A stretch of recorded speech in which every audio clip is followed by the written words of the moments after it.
आइए जानते हैं कि कलयुग का अंत कैसे होगा। गोस्वामी तुलसीदास जी श्रीमद् भगवत गीता और रामायण के अनुसार ही रामचरित में उल्लेख करते हैं।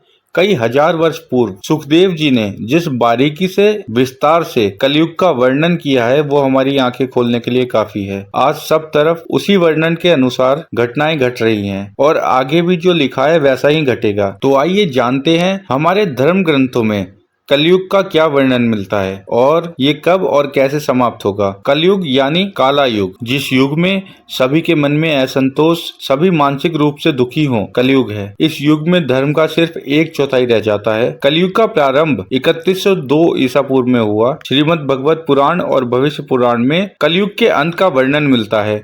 कलयुग में भगवान कल्कि का अवतार होगा जो पापियों का संहार कर फिर से सतयुग की स्थापना करेंगे। कब होगा कलयुग का अंत? 3102 ईसा पूर्व। 5 ग्रह मंगल, बुध, शुक्र, बृहस्पति और शनि मेष राशि पर 0 डिग्री पर हो गए थे। कलयुग तभी से प्रारंभ हुआ। अभी कलयुग का प्रथम चरण ही चल रहा है। हमारे पुराणों में कलयुग की अवधि ये समाप्त कैसे होगा इसका वर्णन किया हुआ है। कलयुग की अवधि 1200 दिव्य वर्ष बताई गई है। मनुष्य का 1 महीना पितरों के 1 दिन रात के बराबर होता है। वहीं मनुष्य का 1 वर्ष देवता के 1 दिन रात के बराबर होता है और मनुष्य के 30 वर्ष देवता के सिर्फ 1 महीने के बराबर होते हैं। कलयुग की अवधि 1200 दिव्य वर्ष बताई गई है। इस हिसाब से कलयुग का काल 4,32,000 साल लंबा चलेगा। इसका मतलब है कि कलयुग में अभी 3102 जमा 2016 5118 वर्ष बीत चुके हैं।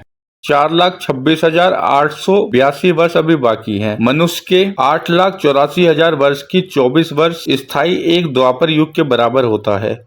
तो वहीं त्रेता युग 3600 दिव्य वर्ष का होता है जिसमें मनुष्य की 12,96,000 वर्ष आते हैं। कलयुग बाकी सभी युगों से छोटा युग है। यहाँ एक द्वापर युग में 2400 दिव्य वर्ष या फिर 8,64,000 मनुष्य के वर्ष आते हैं। वहीं त्रेता युग में 3600 दिव्य वर्ष या फिर 12,96,000 मनुष्य वर्ष आते हैं। इसी क्रम में एक सतयुग 4800 दिव्य वर्ष का होता है जो मनुष्य के हिसाब से 17,28,000 वर्ष के बराबर है। इन सब का कुल योग 12,000 दिव्य वर्ष जो मानव के हिसाब से 43,20,000 वर्ष के बराबर है। मिलकर एक महायुग बनता है। क्या होगा कलयुग के अंत में? सबसे पहले तो ये होगा कि मनुष्य की औसत आयु 20 वर्ष ही रह जाएगी। 5 वर्ष की छोटी उम्र में स्त्री गर्भवती हो जाएगी। 16 वर्षीय मनुष्य वृद्ध हो जाएंगे और 20 वर्ष की आयु में ही मृत्यु को प्राप्त हो जाएंगे। इंसान का शरीर घटकर बोना हो जाएगा। पुराण में बताया गया है कि कलयुग में एक ऐसा समय भी आएगा जब इंसान की उम्र बहुत कम रह जाएगी। युवा अवस्था समाप्त हो जाएगी। कली के प्रभाव से प्राणियों और शरीर छोटे हो जाएंगे, रोगग्रस्त होने लगेंगे। जिस समय भगवान कल की धरती पर अवतरित होंगे उस समय मनुष्य की परम आयु केवल 20 वर्ष या 30 वर्ष रह जाएगी। जिस समय कल की अवतार आएंगे चारों वर्णन के लोग समुद्र के समान हो जाएंगे। गौ माता भी बकरी की तरह छोटी छोटी और कम दूध देने वाली हो जाएंगी। कलयुग के अंत में संसार की ऐसी दशा होगी कि अनाज नहीं उगेगा। लोग मछली मांस ही खाएंगे और भेड़ बकरियों का दूध पिएंगे। गाय तो दिखना भी बंद हो जाएंगी। होंगी भी तो बकरी के समान और दूध देना बंद कर देंगी। एक समय ऐसा आएगा जब जमीन से अनाज उगना बंद हो जाएगा, पेड़ों पर फल नहीं लगेंगे और धीरे धीरे ये सारी चीज धरती में विलुप्त हो जाएगी। स्त्रियां कठोर स्वभाव की और कड़वी बोलने वाली होंगी। वो अपने पति की आज्ञा नहीं मानेंगी। जिसके पास धन होगा उसी के पास स्त्रियां रहेंगी। मनुष्य का व्यवहार गधों जैसा केवल गृहस्थी का भार उठाने वाला रह जाएगा। लोग विष भोगने में लिप्त रहेंगे। धर्म क्रम का लोप हो जाएगा। मनुष्य जप रहित नाश हो जाएगा। सब एक दूसरे को लूटने में लगे रहेंगे। कलयुग में समाज हिंसक हो जाएगा। भीड़ में लोग आएंगे और एक मनुष्य की जान लेंगे। जो लोग बलवान होंगे उनका ही राज चलेगा।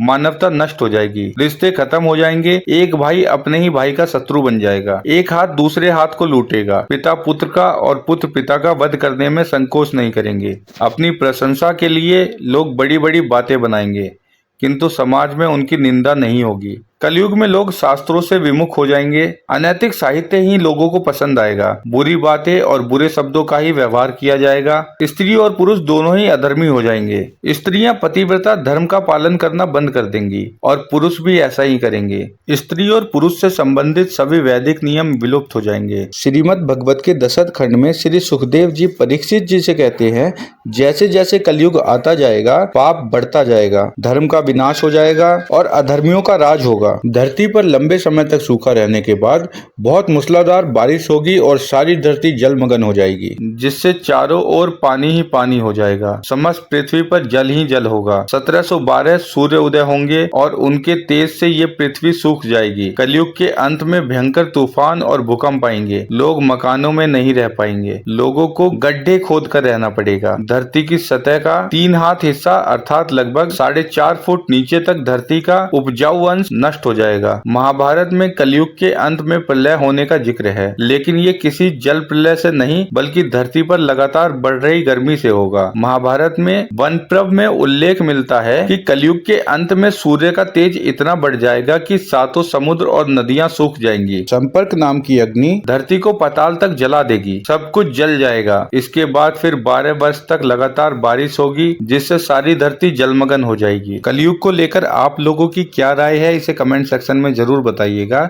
और चैनल को सब्सक्राइब और वीडियो को लाइक करना ना भूलें।